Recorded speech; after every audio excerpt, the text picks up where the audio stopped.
Em nome do Pai, do Filho e do Espírito Santo. Amém. Queridos irmãos e irmãs, nos encontramos na Quinta-feira Santa, início do Tríduo Pascal. Especialmente hoje celebramos, no começo da noite ou na final da tarde, nas vésperas deste dia, a Santa Ceia do Senhor. E aqui é um momento muito especial para todos nós, porque nós temos exatamente nesta Eucaristia celebrada a instituição da própria Eucaristia, a instituição do sacramento da ordem. Não há Eucaristia sem o sacerdócio. E também aqui nós temos, de um modo muito particular, algo que marca a vida de todo cristão católico, que é o mandato do Senhor sobre a fraternidade, sobre a caridade fraterna. O Senhor nos manda nos amarmos uns aos outros. E amar, dentro daquilo que nos diz o Senhor, é servir.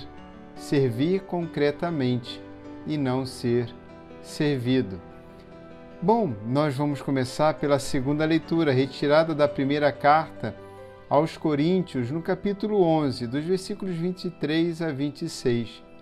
Aqui, especialmente São Paulo, e é o mais antigo relato, nos coloca a instituição da Eucaristia. Isto é meu corpo, este é o cálice da nova aliança. O que nós temos aqui?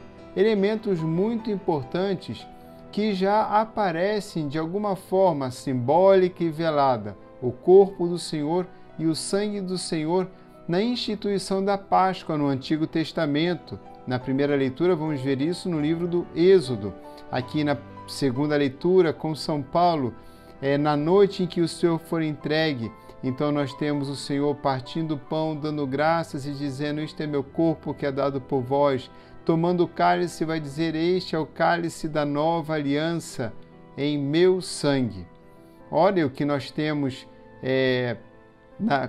o que nós temos na primeira leitura. Nós temos ali um cordeiro perfeito, e um cordeiro perfeito, macho de 1 ano, na plenitude do seu bom desenvolvimento. Este cordeiro, ele vai ser utilizado por cada família para ser alimento na caminhada. E o seu sangue, aspergido nos umbrais da porta da casa, assim diz a Escritura, os marcos e a travessa da porta, sendo untado, evita a morte devido à passagem do anjo do Senhor, que irá ferir o Egito, especificamente irá ferir os primogênitos em todo o Egito, bem como infligir castigos a todos os deuses também do Egito. É assim que o corpo do Senhor se torna alimento para a nossa peregrinação aqui na terra. O sangue do Senhor, o cálice da aliança, ele nos garante também não apenas não morrer, mas nos dá a graça. Não apenas o corpo nos alimenta, mas o sangue nos protege do mal, da condenação, porque o Senhor fez uma aliança conosco. Queridos irmãos e irmãs, assim como o povo celebrou a primeira Páscoa com os rins cingidos, e assim diz as Escrituras, com os rins cingidos, sandálias nos pés e cajado na mão, assim também nós passamos por esta terra, vivendo intensamente tudo aquilo de bom que o Senhor nos deu, mas, sobretudo, o melhor que o Senhor nos deu é a oportunidade de anunciar o seu amor. E como nós anunciamos o seu amor? Ora, no Evangelho, nós não temos em João, como nos outros livros dos Evangelhos, os chamados sinóticos, a instituição da Eucaristia, como vimos São Paulo colocando em 1 Coríntios. Aqui em São João, no capítulo 13, dos versículos de 1 a 15, nós temos o relato do lava-pés.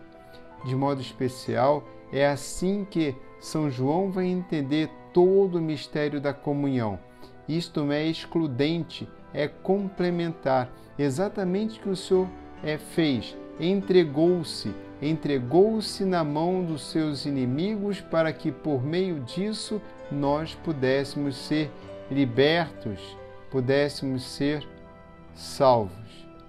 É com esta grande gratidão que vemos o Senhor nos chamando a ter parte, comunhão profunda com Ele por meio de cada celebração eucarística, de cada comunhão do seu corpo e sangue. E ter esta comunhão com o Senhor no seu corpo e sangue, não apenas nos livrando da morte, mas nos concedendo a vida eterna. Aquele que crê no Senhor e aquele que se alimenta do seu corpo e sangue tem a vida eterna, nos permite no mundo testemunhar esta grande graça. E como nós testemunhamos? Cuidando das pessoas. É o próprio Senhor que vai cingir-se com uma toalha para poder lavar os pés dos discípulos e vai dizer que eles devem fazer o mesmo uns aos outros. E ele diz: compreendeis? E complementa: façais a mesma coisa que eu.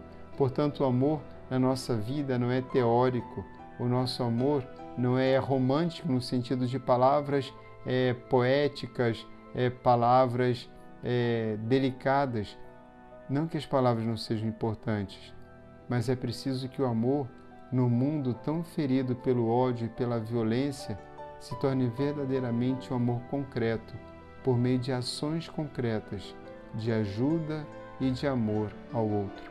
Lavar os pés não significa apenas tirar a sujeira dos pés em qualquer contexto, em qualquer cultura, mas aqui para o Senhor é sobretudo ajudar a tirar a poeira, a sujeira do pecado.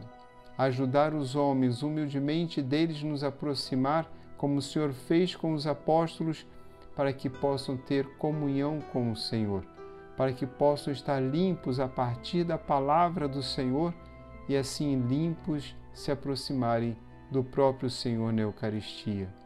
Como o Senhor ficará alegre quanto mais pessoas nós encontrarmos e ajudarmos a abandonar a vida de pecado e assim poderem receber a Santa Comunhão. Queridos irmãos e irmãs, estamos nos preparando para a Páscoa. Esta palavra está presente na primeira leitura. Lá fala no versículo 11 a respeito da passagem do Senhor. Páscoa. A passagem do Senhor nos lembra o anjo que irá ferir os primogênitos dos homens e dos animais no Egito. Diz assim a palavra: ao ver o sangue nos umbrais da porta, passarei adiante. A Páscoa é a passagem da morte, vida e morte. Também diz o começo do Evangelho, em João capítulo 13, chegada a sua hora de passar deste mundo para o Pai. É assim que a Páscoa é a passagem. Podemos compreender como transformação de uma vida para outra vida. E ainda nós encontramos esta mesma ideia no final da segunda leitura. Todas as vezes que comerdes deste pão e beberdes deste cálice, diz São Paulo, estareis proclamando a morte do Senhor até que Ele venha. Ora, se proclamamos a morte, esperando a sua vinda, é porque Ele ressuscitou. Se o apóstolo São Paulo diz a morte, é para que tenhamos esta referência. A morte do Senhor nos trouxe a todos a vida.